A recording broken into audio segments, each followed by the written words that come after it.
This video is to very briefly touch on an extremely common question that floats around and that I certainly get asked often, and that is whether or not a yoga teacher or me, whether or not we should join a membership body.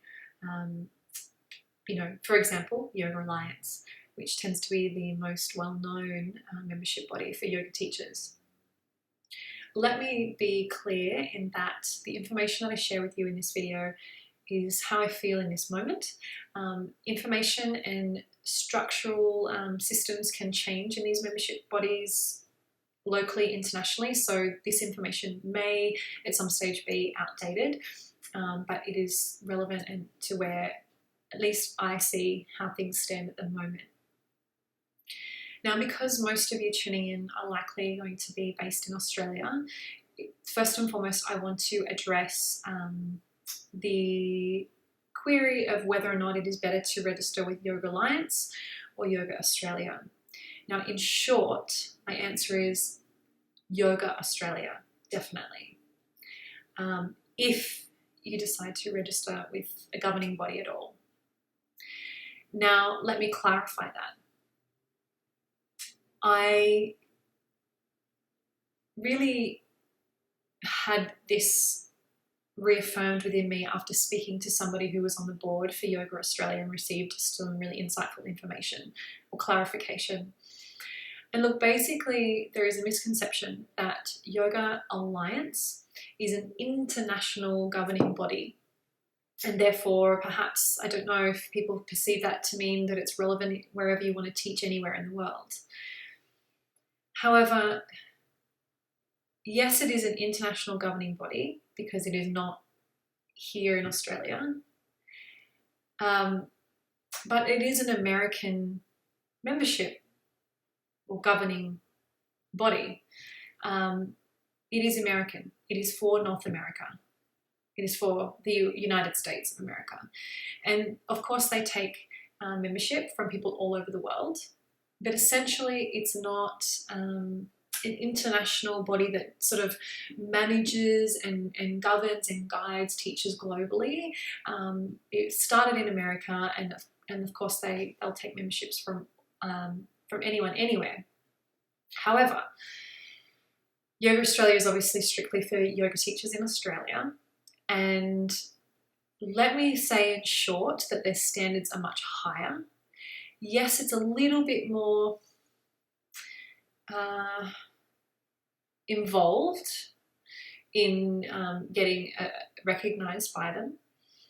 And interestingly enough, many yoga teacher trainings that are run by Australian schools or studios are not approved by Yoga Australia.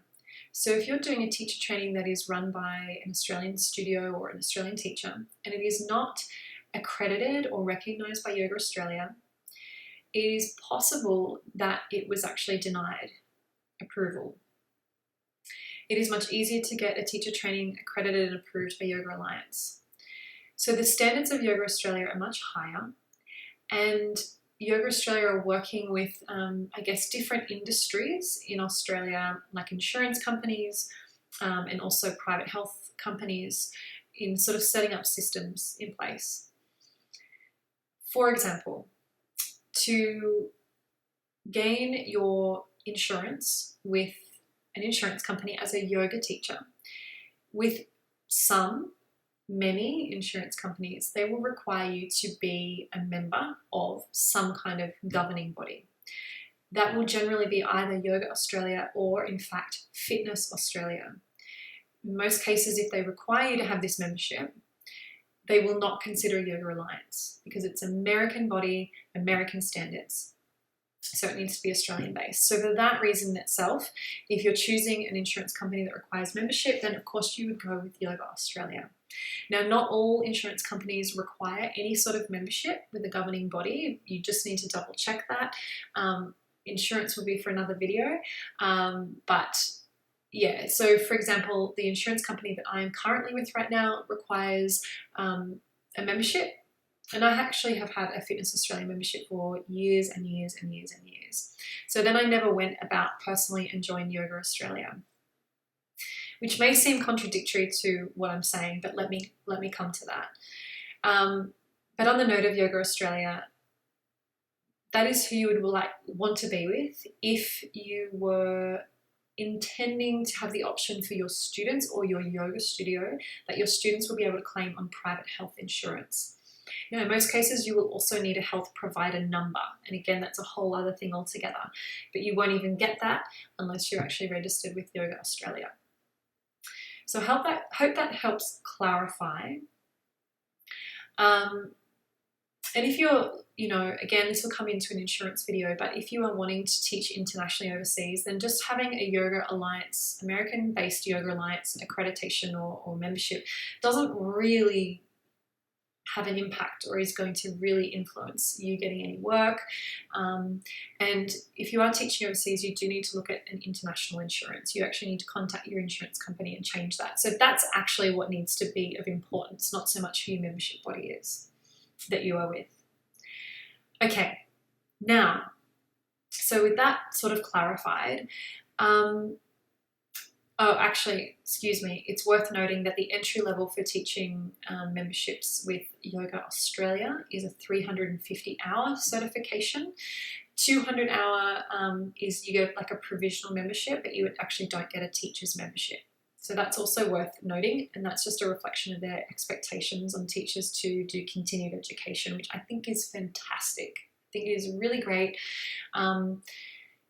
Kind of leads into what I want to say though about joining them or joining any membership body. At this point in time that I'm recording this video, I am not with Yoga Australia or Yoga Alliance. It is within my long-term vision to eventually join Yoga Australia. However, the reason I am not is because,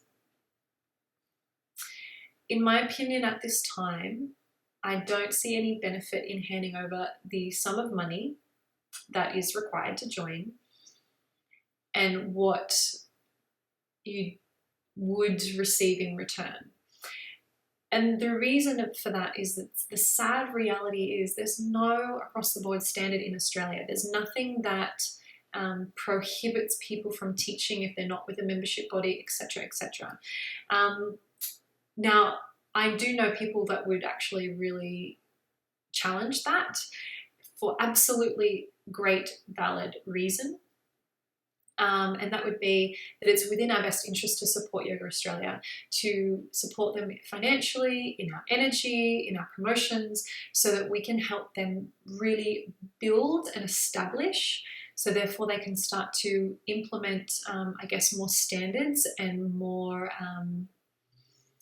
just systems and structures that will help maintain the integrity within the industry. And I think that that is really great. That's really important. But unless we get the masses of yoga teachers on board with that, which, yes, it does start with one person at a time. I will be completely open and honest about that.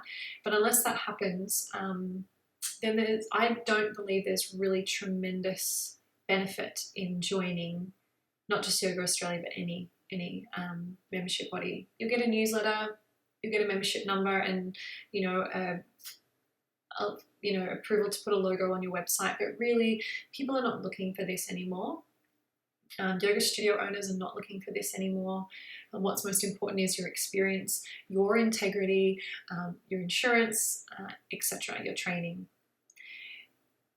So at this time, I do think that we will one day get to the point that everybody will have to be with Yoga Australia. I actually really, really hope that becomes the case, because I'm such a believer in having some kind of system and structure that maintains a certain level of standards, because so many people are becoming yoga teachers these days. So I think it's what Yoga Australia is trying to do is important, it's relevant, but the value in the membership at this point in time, in my opinion, right now as I record this, is not providing a great benefit to me directly or to those people that I work with, or my colleagues and my friends. So essentially it's up to you. It depends on why you want the membership or why you need the membership, and I guess just your personal values and your needs and your finances. So you have to consider all these I guess, different layers, but I hope that helps just clarify and just throw some things for you to consider out there. But again, my personal opinion is that if you are going to join and you are Australian, then yes, you should definitely join Yoga Australia. Of course, if you are based overseas, then you may not actually have any options. If you're in the UK, you might just be able to only join the Yoga Alliance UK system. If you're in America, obviously, it's the US body of Yoga Alliance. But essentially, it's not a requirement. There are so many more important things like doing training, keeping up your self-practice, varying your experience, and just staying passionate, staying open and being forever a student. So I hope that helps. And at some stage I might do a little follow-up video if things do change, or if I get new information or an evolved opinion. But until then, let me know if you have any questions.